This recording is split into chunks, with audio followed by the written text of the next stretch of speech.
Nah, pemirsa, beberapa obat sirup yang dilarang dan ditarik dari peredaran oleh Badan Pengawas Obat dan Makanan karena kasus gagal ginjal akut misterius pada anak-anak. Obat sirup yang dilarang tersebut adalah obat demam, batuk, dan pilek untuk anak-anak. Nah, sebagai pengganti obat sirup, bahan alami bisa bermanfaat mengatasi batuk dan pilek pada anak-anak dan balita.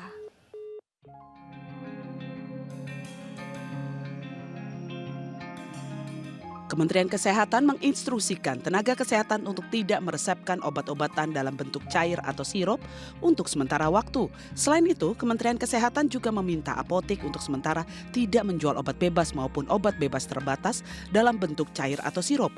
Hal ini dilakukan sebagai antisipasi meningkatnya kasus gangguan gagal ginjal akut atau acute kidney injury atau AKI pada anak yang diduga disebabkan oleh bahan pelarut dietilen glikol dan etilen glikol.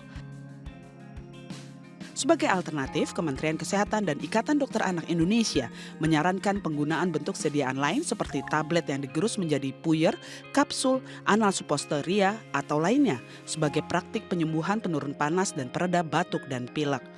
Namun tidak semua obat dapat dihancurkan dan dijadikan puyer.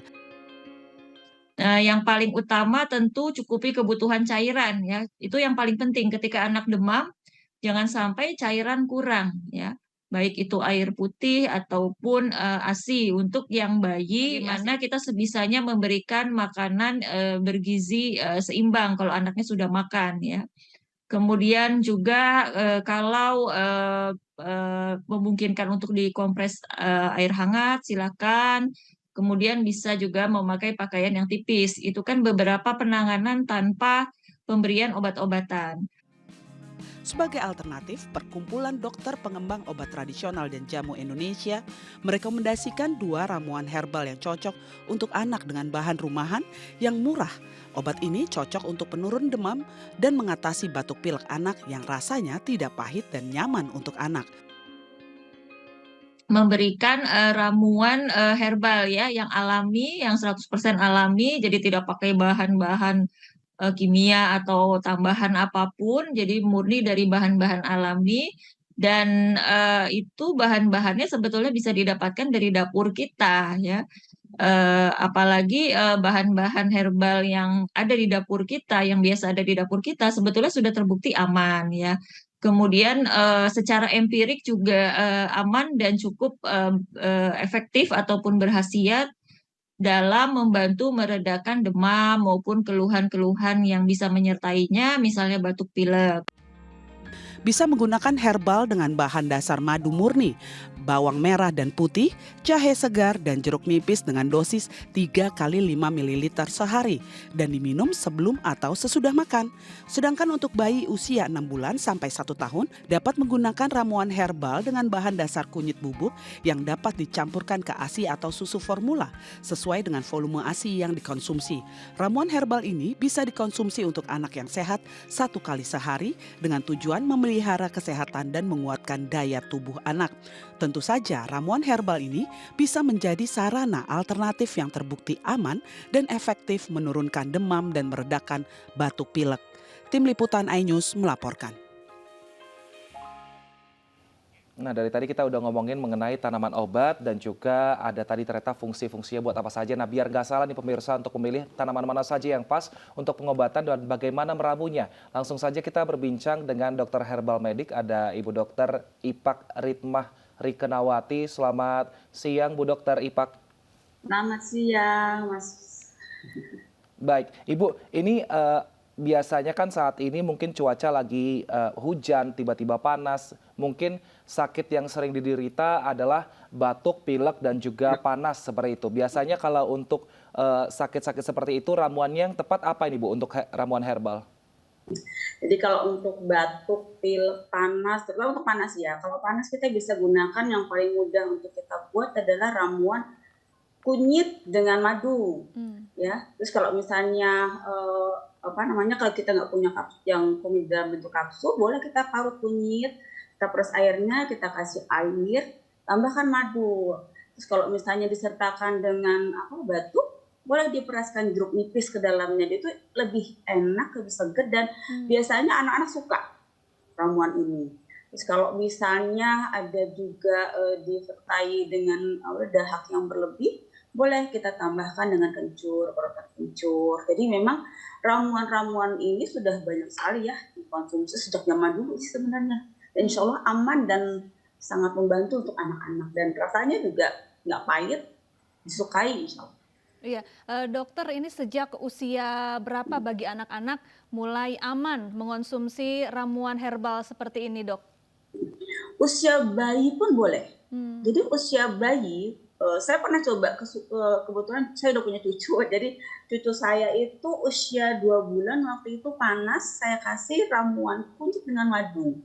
Dan alhamdulillah cuma sekali minum sudah turun panas, sudah kita bisa stop. Jadi penggunaan herbal ini tidak terus-menerus. Kalau sudah terbantu, boleh kita stop, dan untuk maintenance, untuk menjaga boleh kita kasih sehari-hari kita kasih madu 1 kali sehari, itu lebih aman. Baik, tapi seberapa efektif sih dok obat herbal ini atau ramuan herbal ini dibandingkan dengan obat yang mungkin kita bisa beli di apotik? Sangat efektif dan sangat aman. Karena saya terbiasa dengan tidak memberikan pengobatan-pengobatan kimia ke anak-anak saya merasakan bahwa herbal ini cepat reaksinya. Jadi tidak seperti yang kebanyakan orang bilang kalau herbal itu lambat, prosesnya lama gitu kan. Kalau kita sudah terbiasa dengan obat-obatan herbal, apalagi orang Jawa tuh biasanya kan suka cekok-cekok herbal ya untuk anak-anaknya, itu rasanya cepat. Jadi tidak membutuhkan proses yang berapa hari baru bereaksi, enggak. Jadi herbal pun memiliki senyawa-senyawa kimia, tapi senyawa kimia ada pada tanaman-tanaman herbal ini ada senyawa kimia alami. Jadi justru lebih aman, dan senyawa kimia yang ada pada tanaman herbal inilah yang bekerja ke dalam sel tubuh kita dan langsung berproses. Jadi tidak seperti yang kita ketahui di awam ya, herbal itu lambat, herbal itu prosesnya lama. Nah itu tidak seperti itu sih sebenarnya. Baik, lalu dokter ada tidak tips yang bisa digunakan agar anak-anak bisa menyukai ramuan herbal seperti ini? Karena banyak anak yang kurang menyukai dengan aroma atau rasa dari ramuan herbal rempah-rempah seperti ini, dok. Ya, biasanya kalau untuk penggunaan rempah ini supaya anak-anak suka, kita campur dengan madu.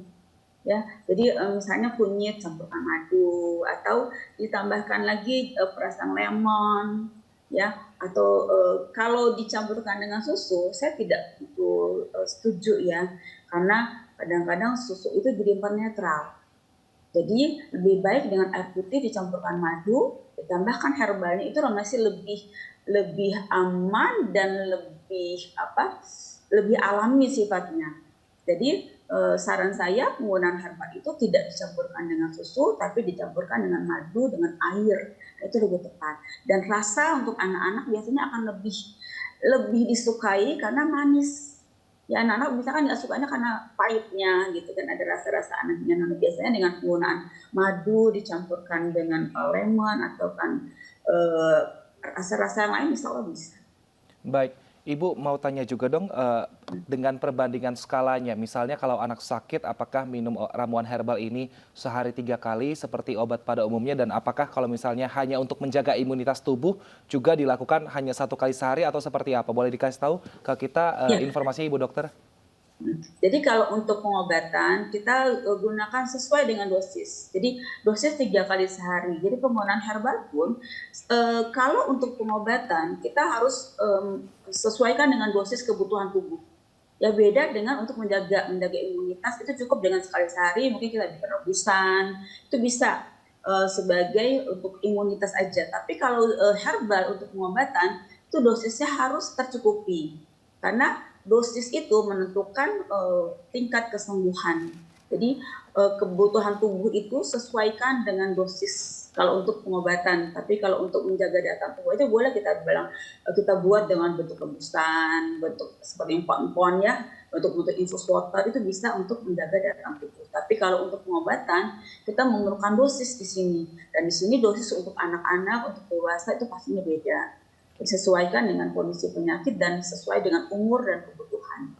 Baik, terima kasih Dr. Ipak Ritmah Rikanawati telah bergabung bersama kami di iNews Siang. Kita harapkan semoga informasi yang kita bicarakan ini bisa diaplikasikan ke ibu-ibu sehingga tidak panik mengenai obat sirup yang ditarik. Sehat selalu Ibu.